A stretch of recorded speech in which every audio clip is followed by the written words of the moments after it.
everyone, we just got back from Raw in Baltimore, and while being in Baltimore we figured out it would be a great idea just to fly in to Akron, Ohio, and here we are at Tidal Gardens.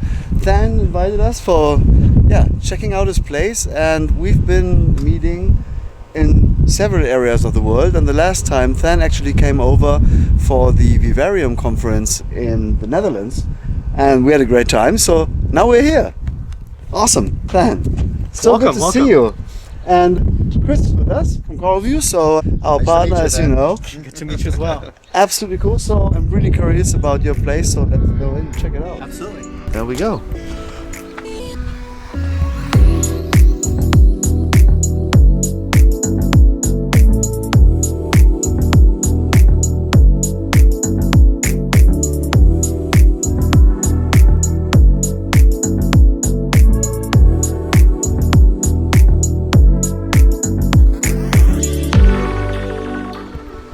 So this is it, and it is crazy silent.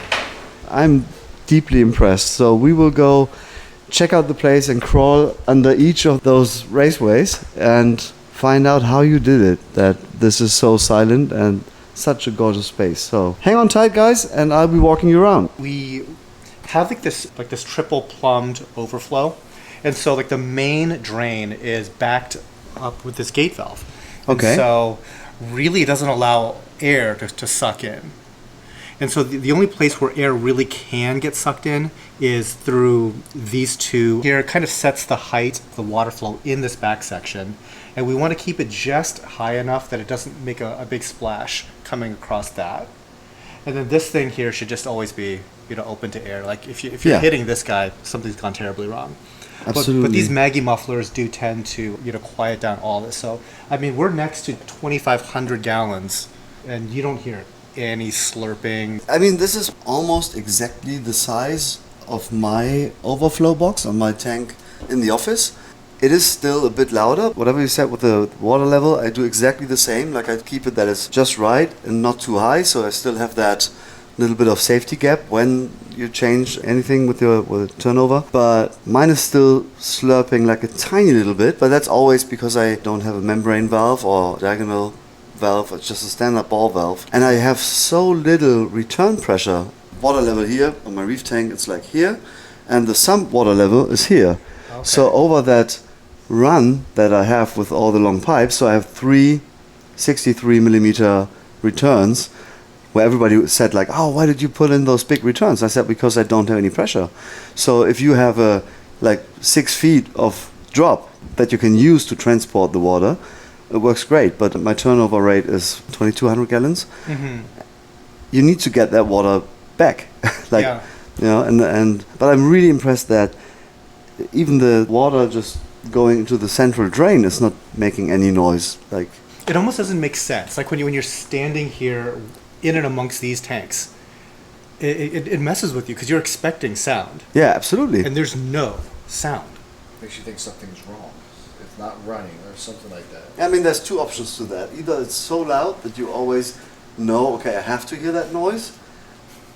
Or now you're looking for noise. Expecting noise. Or you have no noise, and then if there's a noise, something's wrong. And that was what you were explaining in one of your videos. If something is 100 feet away in this building and doesn't sound right, it becomes very obvious. I bet. So these things, I haven't seen those. These are called Maggie mufflers. Okay. And there's DIY versions of something like this. It basically is like an air baffle. Okay. But do they take all the water in case the main return gets blocked? Would they be able to take all of the water that this return is now doing? Possibly. I'm really not sure. But you can see it'll allow in quite a bit of volume. All right, yeah. I have to give a shout out to one of my competitors. I'm using a thing from Pantarai. Oh, okay. I think it's a very cool design. So that has basically like a spiral in it, and then a lid that you just put on top, and you just have to drill a hole in it for the air to be able to get out or get in, depending on the flow rate. But they work great, and they create the spiral. So the water will always be touching the pipe as it goes down, just a tiny bit of overflow. Oh. So that makes sure that you don't have water gushing down like this, but it's like spiraling down the pipe. Huh, And that's that clever. that limits the noise a lot as well. So yeah, but I haven't seen those. So Yeah. there's another option.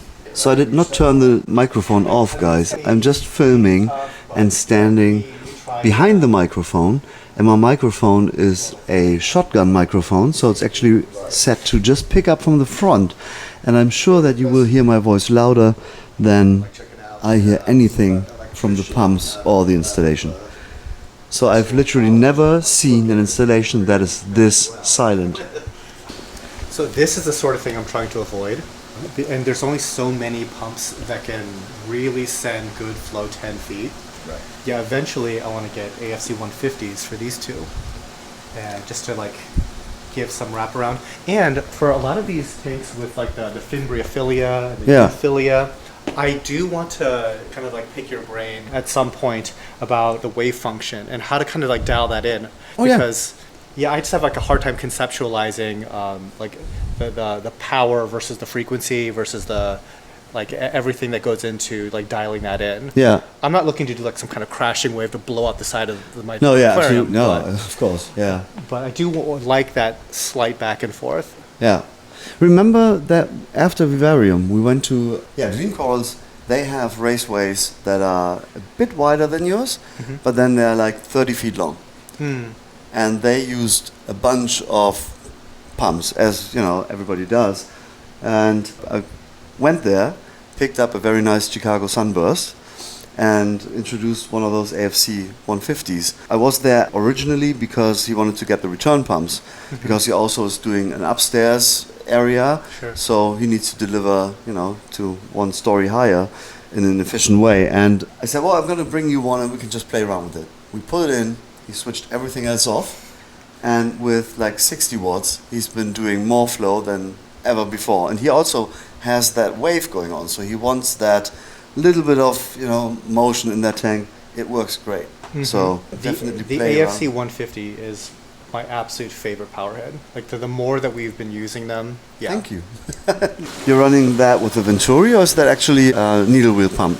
Needle wheel. All right, okay. Yeah. So I haven't personally seen the MRC with the needle wheel. I only know the ones with the injectors, and other people that are using other skimmer brands with injectors and our pumps on them. But yeah, I mean, needle wheel and then this size of a skimmer, it's great. So shout out to Raj. There's your skimmer with a great pump on it. Yeah, I mean, you can't do anything about that noise, but I think it's still very silent. All things considered, not bad. Yeah. And the performance is magnificent. Yeah, I see that. It's coming out from the top. Okay, that is not a Raj problem. That is a me problem. These skimmers are supposed to be vented out Okay, yeah. because we're running ozone, Yeah, yeah. and we right. never did the vent. That's why. I know that because I did exactly the same.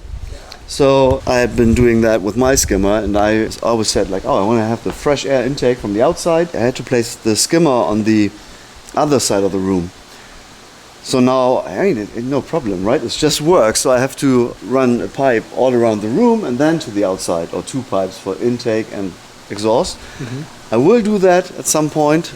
It's just not finished yet. Looks already better than my tank, and that will still need some time. Look at the size of this. There's a bathroom in the way. Okay, so what did you do? So we actually had to bathroom here. That's a false wall. Ah, okay. So this is actually comes out about about 18 inches or so from the real wall, Oh, so you have all the plumbing going goes basically to the behind. back wall. All right. and it wraps all the way around and comes into the sump from that part.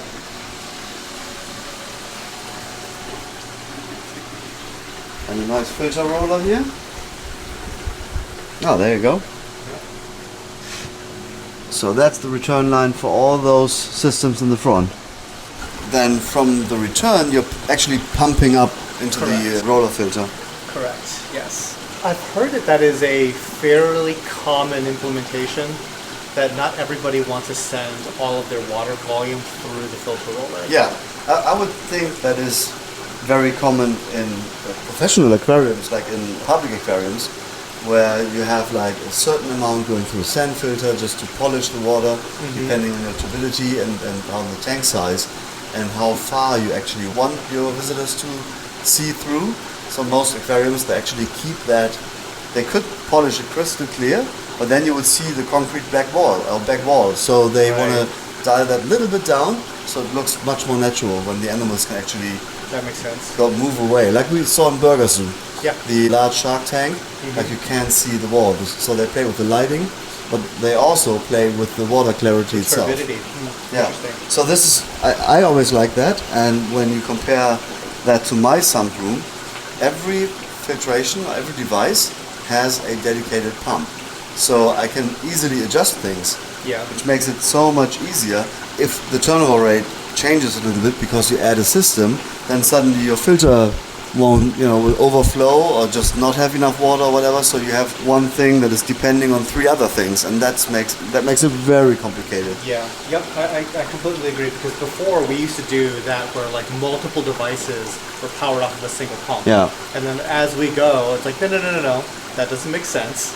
Yeah, Just because sometimes you just want to service one thing, absolutely. and now you have to shut down 5 things. Yes, right, exactly. This entire building collects rainwater, Okay.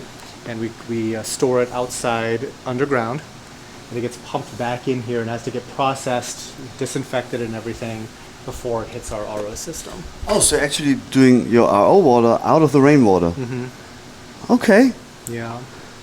that's interesting. So I haven't seen that at many places. Is it because the water supply from the city water is not good So- enough, or would that be more too expensive, or is that A couple of things. So we have a well here, okay? and the TDS of the well is very high. It's like nearly 1,000 TDS. Oh, okay. And so we do have some like a major, like basically what would normally go into like a hospital or like a Walmart Yeah.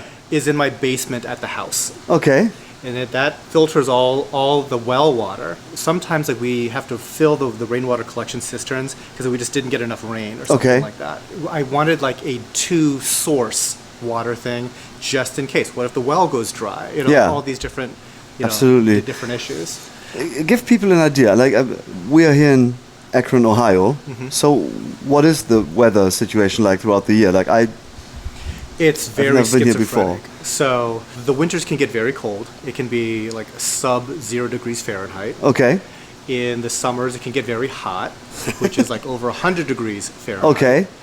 So you have to deal with everything, basically. Okay. And so, like, especially when we had the original greenhouse, you had to prepare for the 2 worst possible days, Okay. because either Yeah. one of those could end your business. Ah, Right. well, okay. I So you understand. have to like think ahead to just making it absolutely bulletproof.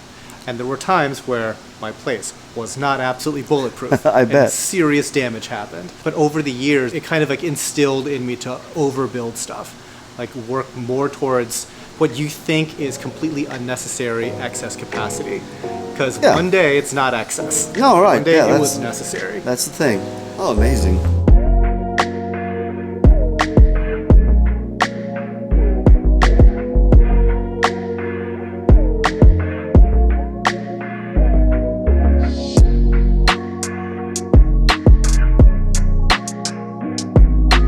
It's really cool. This place, though, in person, just feels different. Oh, yeah. Anything you see on YouTube. Absolutely. That's why I was so keen on getting here at some point. I loved it that we did It's, the it's last a 5 slight days. detour, but it's like I said, just get here. Trust me, Def- it'll def- be worth it. Yeah, absolutely. Take No, good care of love you it. guys. Love it. Absolutely love it. This was a mistake. Okay. This is coming off of the return pump, and we had the idea that you can run 10 different devices off of your A400. Yeah. But as you said, like once flow rates change, everything goes goofy. Actually, I think that the UV is still running off of Yeah, that manifold. yeah, okay. But all the other UVs here have their own pump now. Yeah. So I don't know why we don't have a pump for this guy. Okay, The well, better implementation would if be... we would only know someone who does pumps. Exactly. No, it's beautiful. I mean, even the sump noise with the turnover rate going on is still like absolutely incredible. Not horrific. And no, but in my sunroom it's much louder, and I think I do less water than this. So I think these A400s here are in the ballpark of like about 80% as well. very cool.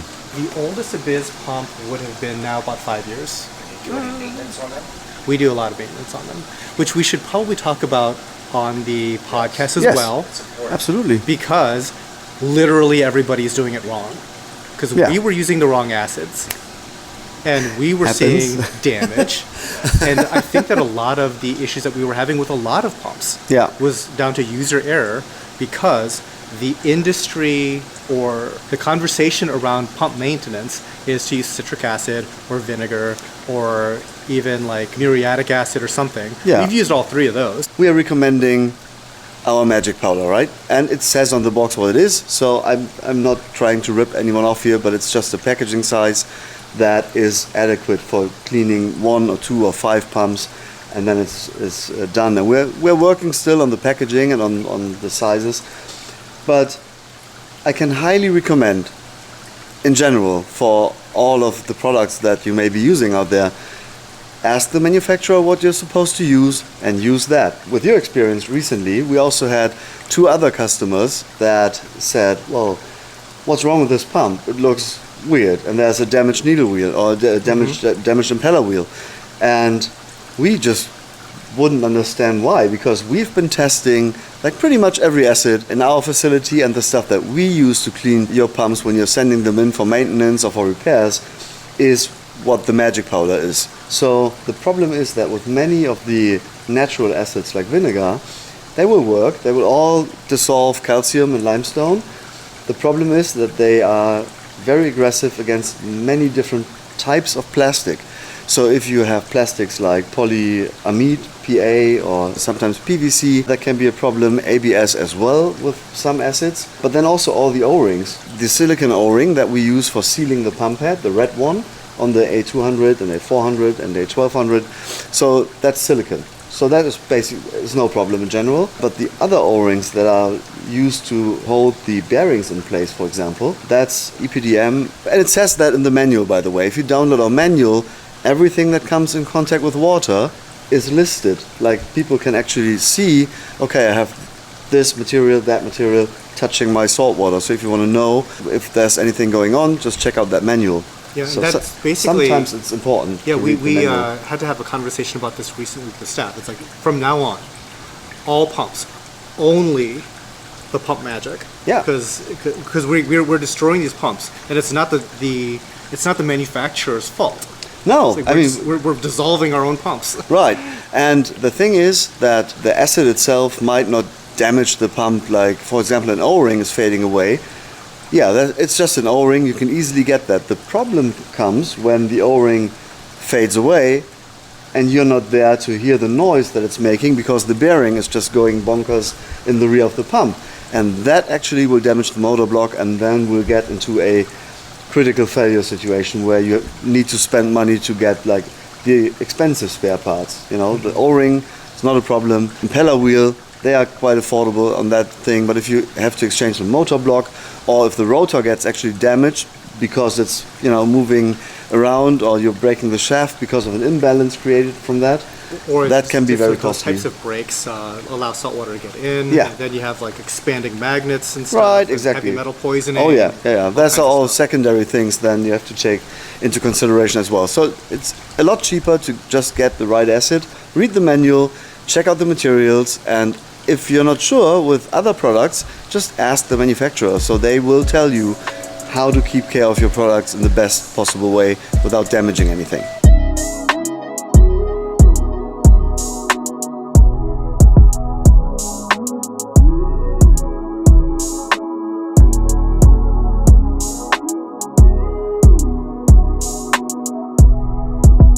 We are running the Max Spec gyre pumps in the back, but that was only because we took off an AFC 150. Okay, to put it into the other So I system. think Yeah. in the future, I do want to reinstall an AFC 150 to go across because it was quite good. Yeah, ideally you install two and have them firing against each other, but we can cover that as well. This is what I've been explaining on many occasions in also public aquarium size displays. And that's a nice tank to demonstrate that. If you have one pump on that side going straight, if the back wall would be just straight, so you have one pump on, let's say, mid-level of the tank, and a second one on the other side, same height, pointing exactly at the other one. Or you have both of them firing directly to the front. So what happens when you have both pumps running in random? So you'll end up having a situation where, let's say, the left pump is doing 2% and the right pump is doing 100. So what happens is the water will spin in this setting. It would spin clockwise, and you will have a massive amount of flow on that side. Then this pump kicks in with 50%, firing against the flow of the other. So you'll have vortexes forming at roughly 1/3 of the distance. Yeah. And then when both pumps are at 50%, you'll have a vortex forming here, pushing water everywhere in the tank. And with the right random timing, you'll eventually have, over the time span of the day, vortexes everywhere in the tank. So we did that, for example, in Orlando, in a big tank with two AFC 400s. And they actually wanted to, we were there because they wanted to get more pumps in. And I said, well, why? Yeah, because we don't have enough flow on the sides. And both pumps were running at 100%. So in the middle of the tank, the reef looked perfect. Like the corals would get all these turbulences from the front, but left and right, they were just getting the water from behind the reef, so slowly coming from the rear. So we changed the settings, and they couldn't believe how much that changed. So one pump was blowing, and then water came up on the other wall, and then that pump kicked in, and then that pump went down. So it was, yeah, that's a really, really easy way of getting a chaotic flow situation in the tank. This is the loud space out here. Okay, loud. And this is the quiet space in here.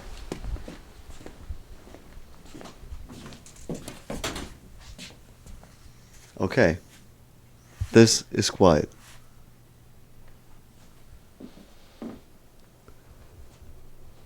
You went a bit crazy, didn't you? This was a lot. It's impressive.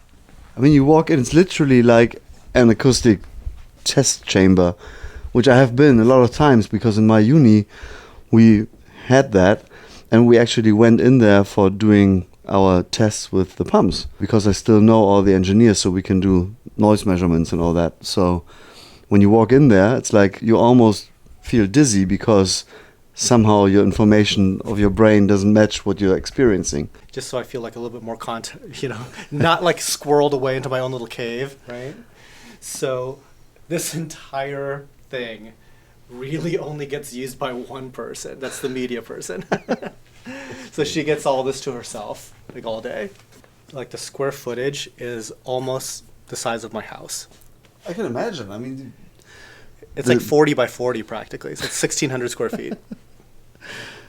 that is cool. And you realize exactly how big that is when you're stapling clouds for 5-6 months every day. It's amazing. It is really special. I mean, so these are all LED stripes you put behind that to get this effect? Yeah. And there's multi-levels of clouds and everything like that. Yeah, I see. Hope that comes out. It's like really three-dimensional. And it does soak sound. It definitely does.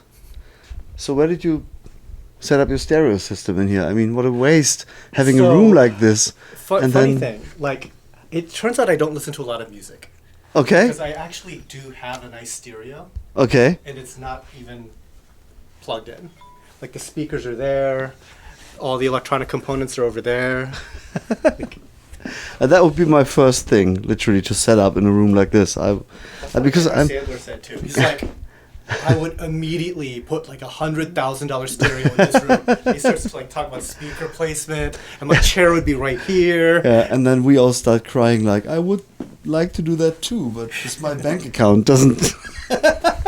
This stuff is very premium. So this plus that geometric stuff out there, it's actually made locally in Ohio here. It's a recycled paper product. And This stuff goes for $20 per square foot. Wow. Per square foot. This big, 20 Yeah. bucks. Whew. All right. You see what's up there. It's like So what is this? a massage chair. Of course. It's I thought that's a time machine. it can be. Looks like you sit down in there and never get out. It just closes in on you. If you guys Nice. want a massage and try it out, it's worth the price of admission. If someone would have that problem, that the room is not quiet enough, yeah? This would take away a lot of sound penetration into the microphone from the back and sides. Cool. I mean, the quality of your videos is what most people find mostly amazing because they see crystal clear images. But then, I mean, I've been watching a lot of your videos and the way you speak, it's like literally as if you're standing next to me in a very silent room. So it sounds really, really good.